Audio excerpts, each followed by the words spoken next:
இன்று நாம் சிந்தனைக்கு எடுத்துக்கொண்டிருக்கக்கூடிய பொருள் கருமையம். கருமையம் என்ற வார்த்தைக்கு சரியான விளக்கம் வேணும்னால் அதுதான் ஆன்மா எனப்படுவது, அகம் எனப்படுவது. அது இதுவரையில உலகம் தோன்றி வாழ்ந்த எல்லா ஜீவன்களும் தொடர்ந்து இயங்கி பரிணாமத்தில் எத்தனை வகையான பிரிவுகளாக வந்தனவோ அவைகளுடைய குணங்கள், இயக்கங்கள் எல்லாமே அலை வடிவத்தில் சுருக்கி வைத்திருக்கக்கூடிய ஒரு தெய்வீக பெட்டகம் கருமையம். ஒரு மனிதனுடைய கருமையத்தை எடுத்துக்கொண்டால் மனிதனாக வந்த பிறகு பிரபஞ்சத்தில் பரிணாமத்தில் எத்தனை பிறவி தொடர்ந்து வந்திருக்கின்றதோ அத்தகைய எல்லா பிறவிகளிலும் அனுபவித்த அனுபவங்கள், எண்ணங்கள், செய்கைகள், விளைவுகள் எல்லாவற்றையுமே அலை வடிவத்தில், காந்த அலை வடிவத்தில் சுருக்கி இருப்பாக வைத்திருக்கக்கூடிய ஒரு இறைவன் அளித்த பொக்கிஷம்தான் கருமையம். கருமையம் உணர்ந்து கொண்டா பிரபஞ்ச ரகசியங்கள் பலது உணரலாம். அதனால்தான் ஒரு கவியில நான் கொடுத்திருக்கேன், காந்த நிலை அறியாமல் கடவுளை அறிவதோ, கருமையை அறியாமல் அறிவினை அறிவதோ, மாந்தருக்கு வேறு வழி மாற்று வழி இல்லையே. அந்த முறையில் மனிதனாக பிறந்தவன் முழுமை பெற வேண்டுமானால் இறைநிலை உணர்வு பெறணும், தன்னையும் அறியணும், அதாவது அறிவையும் அறியணும். இந்த இரண்டையும் அறிந்தால்தான் அவனுடைய அறிவு முழுமை பெறும். அதிலிருந்து செயல்கள் எல்லாம் உள்விளைவத்தரும் செயல்களாகவே மலராகினால பழைய தேவையில்லாத தீய வினைப்பதிவுகள் அத்தனையும் படிப்படியாக குறைந்து தேய்ந்து நல்வினைப்பதிவுகள் மாத்திரம்தான் நினைக்கும். அதற்காக அந்த கருமையத்தினுடைய பெருமையை உணரும். இப்போ சாதாரண பொருட்களுக்கும் ஜீவன்களுக்கும் என்ன வித்தியாசம் பார்க்கணும். சாதாரண பொருட்களுக்கு சடப்பொருள்னு சொல்லுவோம். ஜீவன்கள் தான் உயிர் பொருள்கள், உடலும் உயிருமாக சேர்ந்து இயங்கிக் கொண்டிருக்கக்கூடிய நிலையங்கள் உயிர்கள். இப்போ ஒரு உயிர் இயங்க வேண்டுமானால் அதற்கு 8 சிறப்பு உறுப்புகள் இணைந்து இயங்க வேண்டும். 8 உறுப்புகள் ஒன்று இல்லையானால், ஒன்று இயங்கவில்லையானால் அது சிவன் என்று எடுத்துக்கொள்ள முடியாது. அது சடப்பொருள் தான் எடுத்துக்கொள்ளணும். அந்த 8 சிறப்பு தத்துவங்கள் என்னன்னா உடல், உயிர், ஜீவகாந்தம், கருமையம், மூளை, உள்ளம், மனம், புலன்கள். இந்த 8ம் அமைந்ததுதான் ஜீவன். கடல், நிலம், ஆகாயம் மூன்றிலும் பால் உயிர்கட்கு இந்த கணக்கெடுத்து 8இல் ஒன்று இயங்கவில்லை என்றால் விடல் வேண்டும். ஜீவன் என்ற பெயரை அதற்கு வேறு பெயர் சடப்பொருளன் உரைத்துடுதல். நீங்க குறித்துக் கொள்வது மனதாலேயே கூட. உடல், உயிர், சிவகாந்த, கருமையும், மூளை, உள்ளம், மனம், புலன்கள். இந்த 8இலே ஏதேனும் ஒன்று இயங்கவில்லையானால் அங்கே உயிர் என்று கூறுவதற்கு என்ன இருக்கிறது? மனம் இயங்காது, உணர்ச்சி இருக்காது, பதிவும் பிரதிபலிப்பும் இருக்காது, இன்ப துன்பம் இருக்காது. எப்படி சீவன் என்று சொல்லலாம்? அது சடப்பொருள் என்றுதான் சொல்லணும். அத்தகைய அற்புதமான அமைப்பு தான் கருமை. அந்த 8 ஒரு முக்கியமான அமைப்பு கருமை. இதுல முதல்ல நீங்க எல்லாருமே மனதில் வைத்துக் கொள்ள வேண்டிய உண்மை, எல்லா சீவன்களுடைய இயக்கமும் காந்தத்தினுடைய இயக்கம் தான். சிவகாந்தத்தினுடைய இயக்கம் தான் ஜீவன்களுடைய இயக்கமாக இருக்கிறது. அந்த காந்தம் என்றது என்ன என்பதையும் கொஞ்சம் மனசுல வச்சுக்கணும். எங்கும் நிறைந்த இறைவழி, அதை சிவம் என்றோம், பிரம்மம் என்றோம், ஆதி என்றோம், அனாதி என்றோம், எல்லாம் வல்ல முழுமுதற் பொருள் என்றோம் சொல்றோம். அத்தகைய ஆற்றல் பெற்ற பேராற்றலாக உள்ள இறைவழி தன்னிருக்க சூழ்ந்தழுத்தும் ஆற்றல் தான் அதற்கு ஆற்றல். அந்த ஆற்றலின் திடீர் பெற்ற இடமெல்லாம் தானே தனக்குள்ளாகவே இருக்க ஏற்பட்டு மடித்து விழுந்து அது மீண்டும் அதனுடைய சூழ்ந்து அழுத்தம் தன்மையினாலேயே சுழலும் போது அதுதான் விண் என்று சொல்றோம். நுண்ணிய துகளாகி விண் என்று சொல்றோம். அதை ஆகாசம் என்று சொல்றாங்க. பஞ்சபூதங்கள்ல முதல் உற்பத்தியானது அதுதான். அப்போ இந்த ஆகாசம் என்ற ஒன்று மனதில் வைத்துக் கொண்டால் அதுதான் நுண் துகள், பரமாணு, விண் என்ற 3 வார்த்தைகளை அதிகம் சொல்றோம். அது எப்படி வந்தது? இறைநிலையிலே இருந்து பிரிவுபட்டு வந்தது.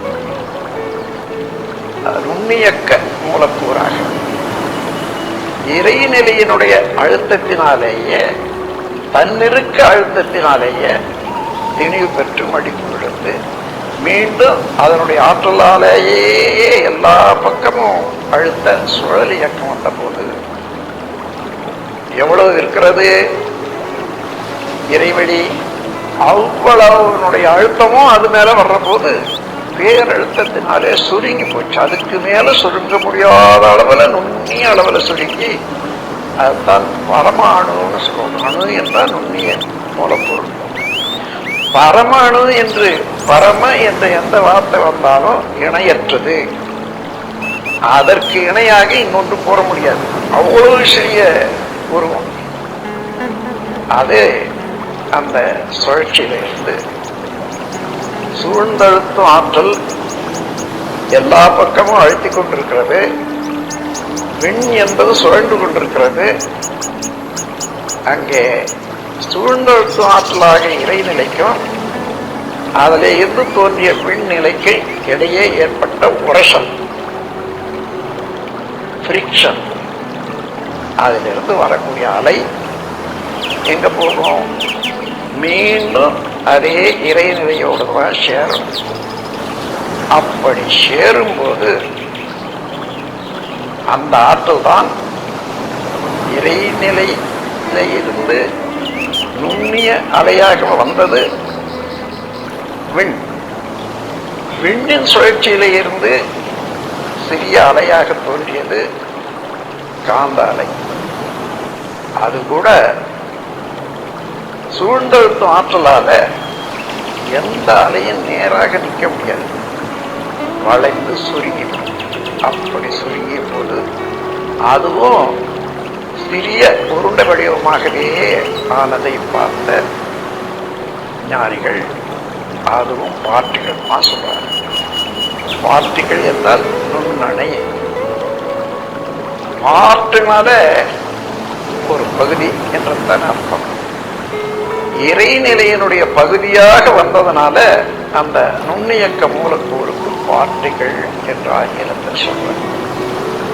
அதே போல அதிலிருந்து தோன்றிய அலையும் அதே போல இருக்கப்பெற்று சிறிய உருண்ட வடிவம் ஆயிட்டு போது அதைத்தான் யோகான் என்ற வார்த்தையினால சொல்லும். முதல் வந்த நுண்ணணுவுக்கு வேதான் என்ற ஒரு பெயர் வச்சிருக்காங்க. அதிலிருந்து தோன்றிய இன்னொன்றுக்கு யோகான் என்ற பெயர் வச்சிருக்காங்க. யோகான் எங்க போகும்? இறைவழியில தான் கலக்கம். அப்படி கலந்து அது கரையுது, அதனுடைய அழுத்தத்தினாலே கரையுது. கரைய கரைய கரைய அதுவும் இறைவழியோட கலக்கிற போது எது வரைக்கும் அந்த அலை கலந்த இறைவழியம், அதுதான் காந்தம். காந்தம் என்றால் இறைநிலையும் அதனுடைய சக்தியாக தோன்றிய விண்ணினுடைய அலையும் சேர்ந்ததுதான் காந்தம். முற்காலத்தில் இதையெல்லாம் பிரணவ பொருள் என்று சொன்னாங்க. விஞ்ஞானிகள் இதை காந்தம் என்று கண்டுபிடிச்சதுனால அதே வார்த்தையை நாமும் காந்தம் என்று உபயோகப்படுத்துறோம்.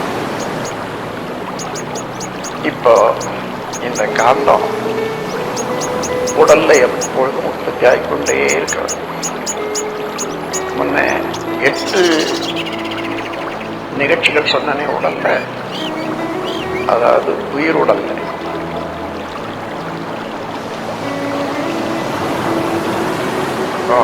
உருவம், உடல், உயிர், உடல் உயிர் சிவகாந்தம் கருமையம் மூளை உள்ளம் மனம் புலன்கள் 8 இணைந்த இயக்கம்தான். இத உடல் எடுத்துக்கொள்ளுங்க, இது ஒரு வாகனம் மாதிரி மற்ற 8ஐயும் தாங்கி கொண்டிருக்கிறதுக்கு இடம் வேணும் இல்லையா? அதுதான் உடல். உயிர் என்பது நுண்ணிய மூலக்கூறாக உள்ள விண்துகள் தனியாக இயங்கிக் கொண்டிருக்கிற போது உடல் முழுவதும் அதைத்தான் உயிர் சக்தி என்று சொல்றோம். அந்த உயிர் சக்தியினுடைய சுழற்சியில இருந்து இறைவெளியினுடைய அழுத்தம் சூழ்ந்த அழுத்தத்தினால வரக்கூடிய அலைதான் காந்தம் சொல்றோம். அந்த காந்தம் எப்பொழுதும் இந்த உடல்ல உற்பத்தி ஆகிக்கொண்டே இருக்கிறது. ஆனால் இந்த சுழற்சியில் இருக்கிறதுனால இந்த உடல்ல உள்ள உயிர் சக்தியும் அந்த காந்தமும் எந்த பொருள் சுழன்று கொண்டே இருந்தாலும் நடு மையம் கனத்து தெளிவு பெற்றுவிடும். அந்த தெளிவு பெற்ற இடம்தான் கருமையம். காந்த அலையினுடைய தெளிவு கருமையம். அது எங்கே ஏற்படுகிறது? உடல், எந்த உடலை எடுத்துக்கொண்டாலும் சரி, யானையிலிருந்து எறும்பு வரையும் நேராக நிறுத்தி பாதி சரியான பாதி இடம் எடுத்தீங்கன்னா அந்த இடத்துல தான் அந்த மையப்புள்ளி நிற்கும். அதான் கருமையம். அதே போல மனிதனுக்கும் உச்சந்தலையிலிருந்து உள்ளங்கால் வரையில அளந்து மையம் எடுத்தீங்கன்னா அதுதான் கருமையம். அங்கதான் உடல்ல உற்பத்தி ஆகக்கூடிய காந்தம் எல்லாம் சேருது. அந்த தெளிவு பெற்ற இடத்துல அங்கிருந்துதான் உடல் முழுதும் அதே காந்தம் சுழண்டு வரும்போது அழுத்தமா, ஒளியா, ஒலியா, சுவையா, மனமாக அது மாற்றம் பெற்றுக்கொண்டே இருக்கிறது. அப்படி மாற்றம் பெற்றது வெளியேறணும். வெளியேறதுக்கு lighter things are going away. அந்த மாதிரி வெளியேறி வர்ற போது கண்ணு, காது, மூக்கு, நாக்கு என்ற புலன்கள் அழுத்தம், ஒளி, ஒரு சுவை, மனம், இந்த 5க்கும் 5 புலன்கள் மேல வந்தாச்சு. அதனால அது அந்தந்த கருவிகளை உற்பத்தி பண்ணி கொண்டது. இப்போ ஒளி மேல வருதுன்னா அது வெளியேறதுக்கு கண்ணு. கண்ணு ஒண்ணுதான் வந்தது போறதா இல்லை. இந்த உயிர் சூழல் எல்லா ஜீவன்களுக்கும் தாய், தந்தை என்ற 2 உருவங்கள்ல இருந்து ஒன்று சேர்ந்து ஒரு உற்பத்தி ஆகிறதுனால அந்த உயிர் சூழலுக்கு 2 விதமான சூழல், லெப்ட் ரைட், இடது வலது. அம்மாவனுடைய ஆட்சி இருக்கிற போது, உயிராட்சி இருக்கிற போது இடது பக்க சூழலாகவும், அப்பாவுடைய ஆட்சி இருக்கிற போது வலது பக்க சூழலாகவும் அதுக்கு தகுந்தவாறு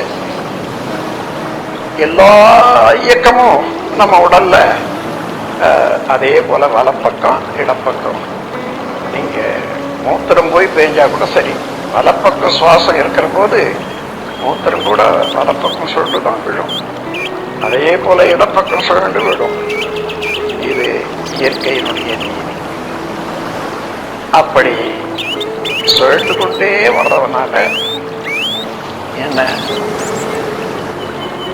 இரண்டு பக்கமும் இல்லைன்னா ஒளி வெளியேறுவதற்கு கண்ணு ஒன்று போதும். ஆனா சில சமயம் வலப்பக்கம் சுழலுது, சில பக்கம் இடப்பக்கம் சுழலுது. அதே போல ஒளியும் சுழண்டு கொண்டு இருப்பதனால அது வெளியேறதுக்கு வலப்பக்கம் கண்ணு ஒண்ணு, இடப்பக்கம் கண்ணு ஒண்ணு. அதே போல காது, மூக்கு எல்லாமே இரண்டு இரண்டு அமைஞ்சு போச்சு. அப்படி அமைந்த போது அந்தந்த புலன்கள்ல காந்த நிலை தன்மாற்றம் அடைகிற போது அதுக்கெல்லாம் சப்ளை வேணும் இல்லையோ, ஜீவகாந்தம். அது கருமையத்துல போய் சேர்ந்தது, அங்கிருந்து எல்லா புலன்களுக்கும் சப்ளை ஆகும். அப்போ புலன்கள் இயக்கிற போது உடல்ல உள்ள எல்லா ஜீவகாந்த சக்தி அத்தனைக்கும் அசைவு இயக்கம் உண்டாகுது இல்லையா. இதனுடைய அழுத்தம் அல்லது ஏற்ற தாழ்வு எல்லா இயக்கங்களும் அந்த கருமையத்தில் உள்ள ஜீவகாந்த களத்துல பதிவாயிற்று. பதிவு என்றால் எழுதி இன்று நாம் சிந்தனைக்கு எடுத்துக்கொண்டிருக்கக்கூடிய பொருள் கருமையம். கருமையம் என்ற வார்த்தைக்கு சரியான விளக்கம் வேணும்னால் அதுதான் ஆன்மா எனப்படுவது, அகம் எனப்படுவது. அது இதுவரையில உலகம் தோன்றி வாழ்ந்த எல்லா ஜீவன்களும் தொடர்ந்து இயங்கி பரிணாமத்தில் எத்தனை வகையான பிரிவுகளாக வந்தனவோ அவைகளுடைய குணங்கள், இயக்கங்கள் எல்லாமே அலை வடிவத்தில் சுருக்கி வைத்திருக்கக்கூடிய ஒரு தெய்வீக பெட்டகம் கருமை. ஒரு மனிதனுடைய கருமையத்தை எடுத்துக்கொண்டால்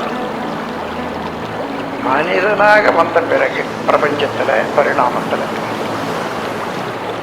எத்தனை பிறவி தொடர்ந்து வந்திருக்கின்றதோ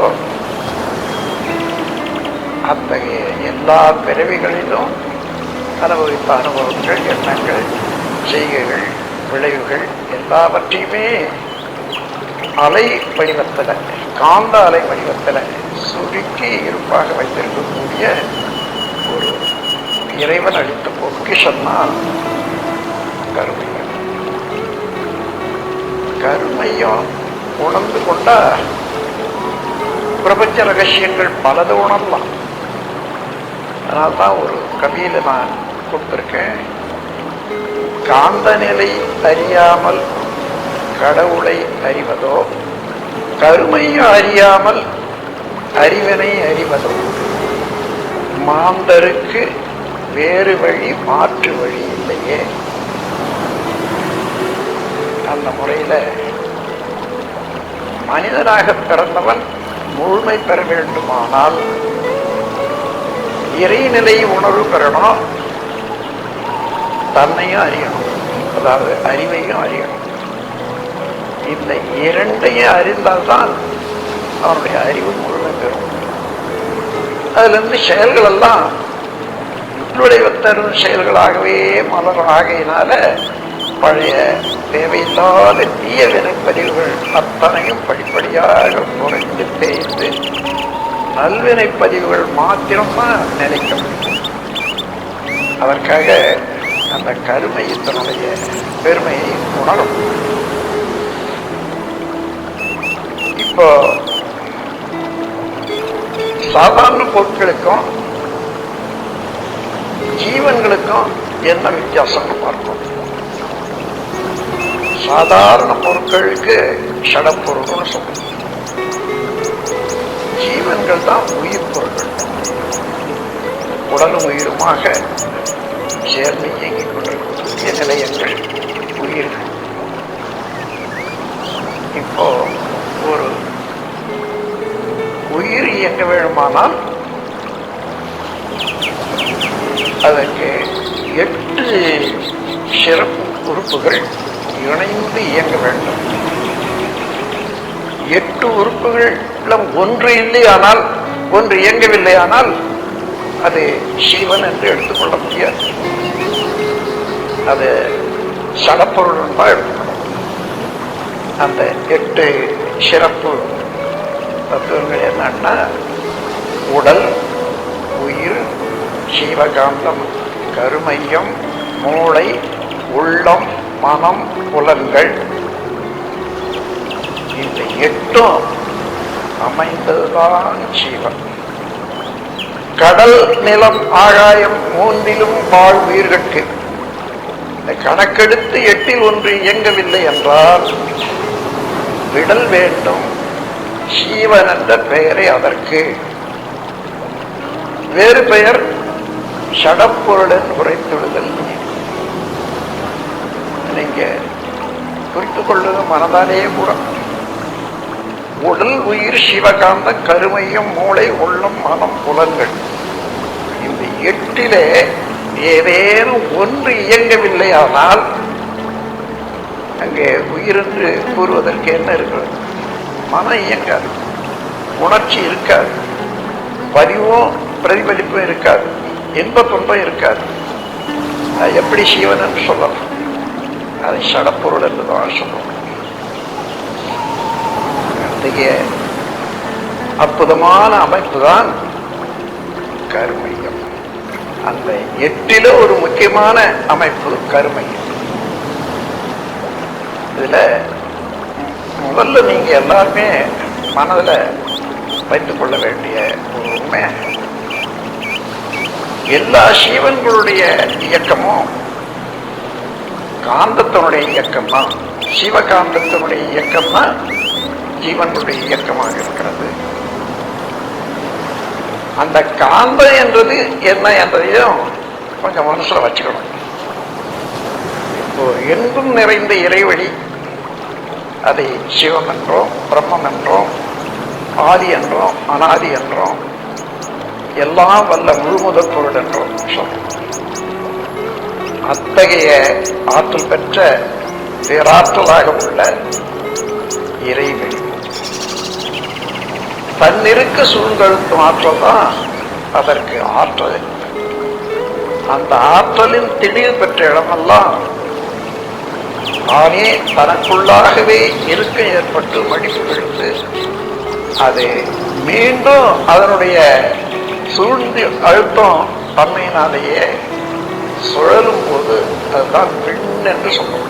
நுண்ணிய துகளாகி விண் என்று சொல்றோம். அத ஆகாசம் என்று சொல்றாங்க. பஞ்சபூதங்கள்ல முதல் உற்பத்தியானது அதுதான். அப்போ இந்த ஆகாசம் என்ற ஒன்று மனதில் வைத்துக் கொண்டால் அதுதான் நுண்துகள், பரமாணு, விண் என்ற 3 வார்த்தைகளை அதிகம் சொல்றோம். அது எப்படி வந்தது? இறைநிலையில இருந்து பிரிவுபட்டு வந்தது. நுண்ணியக்க மூலக்கூறாக இறைநிலையினுடைய அழுத்தத்தினாலேயே, தன்னிருக்க அழுத்தத்தினாலேயே திணிவு பெற்று மடிப்பு விழுந்து மீண்டும் அதனுடைய ஆற்றலாலேயே எல்லா பக்கமும் அழுத்த சுழல் இயக்கம் வந்த போது எவ்வளவு இருக்கிறது இறைவெளி, அவ்வளவுனுடைய அழுத்தமும் அது மேல வர்ற போது பேரழுத்தத்தினாலே சுருங்கி போச்சு. அதுக்கு மேல சுருங்க முடியாத அளவுல, நுண்ணிய அளவுல சுருங்கி அதுதான் பரமாணுன்னு சொல்லுவோம். அணு என்றால் நுண்ணிய மூலப்பொருள். பரமாணு என்று பரம என்ற எந்த வார்த்தை வந்தாலும் இணையற்றது. அதற்கு இணையாக இன்னொன்று கூற முடியாது. அவ்வளவு சிறிய உருவம். அது அந்த சுழற்சியில இருந்து சூழ்ந்தழுத்தும் ஆற்றல் எல்லா பக்கமும் அழுத்தி கொண்டிருக்கிறது. மின் என்பது சுழன்று கொண்டிருக்கிறது. அங்கே சூழ்ந்தழுத்தும் ஆற்றலாக இறைநிலைக்கும் அதில் இருந்து தோன்றிய மின் நிலைக்கு இடையே ஏற்பட்ட உரசல். ஃப்ரிக்ஷன். அதிலிருந்து வரக்கூடிய அலை எங்க போகும்? மீண்டும் அதே இறைநிலையோடு தான் சேரும். அப்படி சேரும்போது அந்த ஆற்றல் தான் இறைநிலையில இருந்து நுண்ணிய அலையாக வந்தது விண். விண்ணின் சுழற்சியில இருந்து சிறிய அலையாக தோன்றியது காந்த அலை. அது கூட சூழ்ந்தழுத்தும் ஆற்றலால எந்த அலையும் நேராக நிற்க முடியாது, வளைந்து சுருங்கி. அப்படி சுருங்கிய போது அதுவும் சிறிய உருண்டை வடிவமாகவே ஆனதை பார்த்த ஞானிகள் அதுவும் பார்ட்டிகள் சொல்றாங்க. பார்ட்டிகள் என்றால் நுண்ணணை. பார்ட்டினால ஒரு பகுதி என்றுதான் அர்த்தம். இறைநிலையினுடைய பகுதியாக வந்ததனால அந்த நுண்ணியக்க மூலக்கூறுக்கு பார்ட்டிகள் என்ற ஆங்கிலத்தில் சொல்றாங்க. அதே போல அதிலிருந்து தோன்றிய அலையும் அதே போல இருக்கப்பெற்று சிறிய உருண்ட வடிவமாயிட்ட போது அதைத்தான் யோகான் என்ற வார்த்தையினால சொல்லும். முதல் வந்த நுண்ணணுவுக்கு வேதான் என்ற ஒரு பெயர் வச்சிருக்காங்க. அதிலிருந்து தோன்றிய இன்னொன்றுக்கு யோகான் என்ற பெயர் வச்சிருக்காங்க. யோகான் எங்க போகும்? இறைவழியில தான் கலக்கணும். அப்படி கலந்து அது கரையுது. அதனுடைய அழுத்தத்தினாலே கரையுது. கரைய கரைய கரைய அதுவும் இறைவழியோட கலக்கிற போது எது வரைக்கும் அந்த அலை கலந்த இறைவழிகள், அதுதான் காந்தம். காந்தம் என்றால் இறைநிலையும் அதனுடைய சக்தியாக தோன்றிய விண்ணினுடைய அலையும் சேர்ந்ததுதான் காந்தம். முக்காலத்தில் இதையெல்லாம் பிரணவ பொருள் என்று சொன்னாங்க. இப்ப விஞ்ஞானிகள் இதை காந்தம் என்று கண்டுபிடிச்சதுனால அதே வார்த்தையை நாமும் காந்தம் என்று உபயோகப்படுத்துறோம். இப்போ இந்த காந்தம் உடல்ல எப்பொழுதும் உற்பத்தி ஆகிக்கொண்டே இருக்கிறது. முன்ன 8 நிகழ்ச்சிகள் சொன்னனே உடல்ல, அதாவது உயிர் உடல்ல.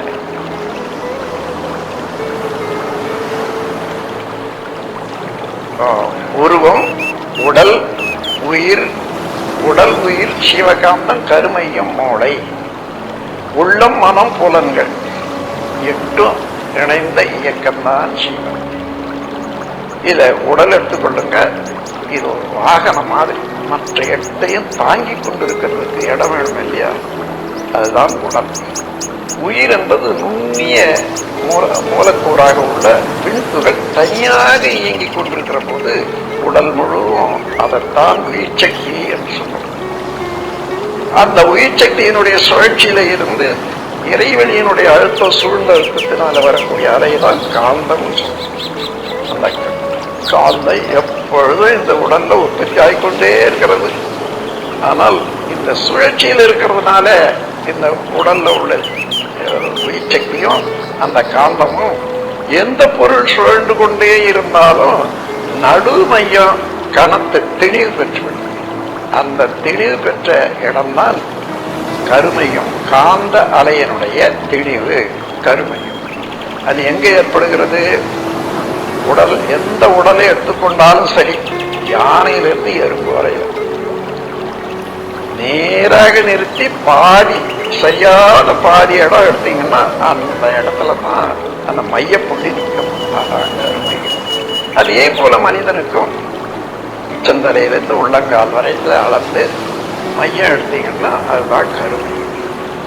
அப்ப அங்கதான் உடல்ல உற்பத்தி ஆகக்கூடிய காந்தம் எல்லாம் சேரும்.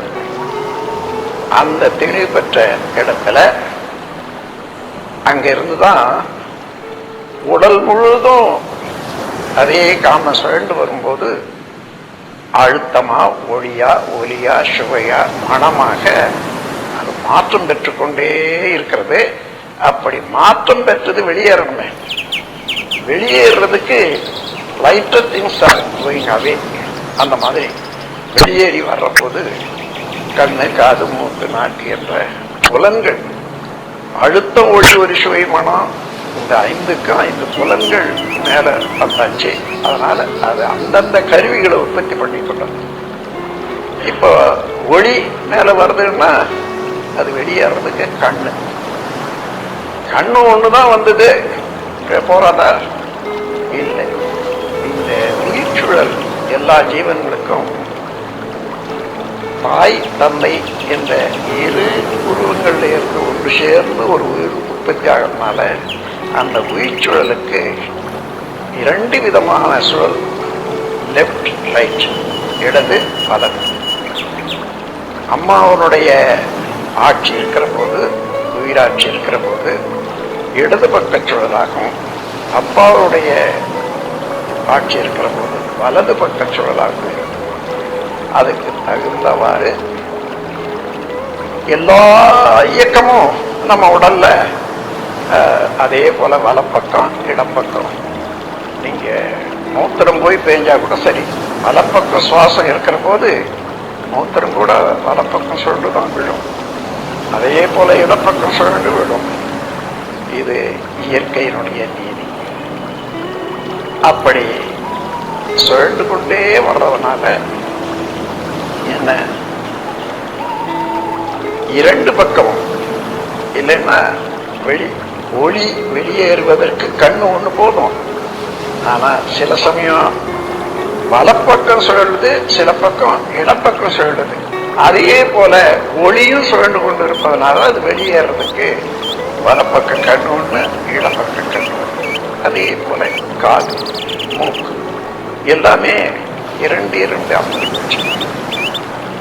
அப்படி அமைந்த போது அந்தந்த புலன்கள்ல காந்த நிலை தன்மாற்றம் அடைகிற போது அதுக்கெல்லாம் சப்ளை வேணும் இல்லையோ, ஜீவகாந்தம். அது கருமையத்துல போய் சேர்ந்தது. அங்கிருந்து எல்லா புலன்களுக்கும் சப்ளை ஆகும்.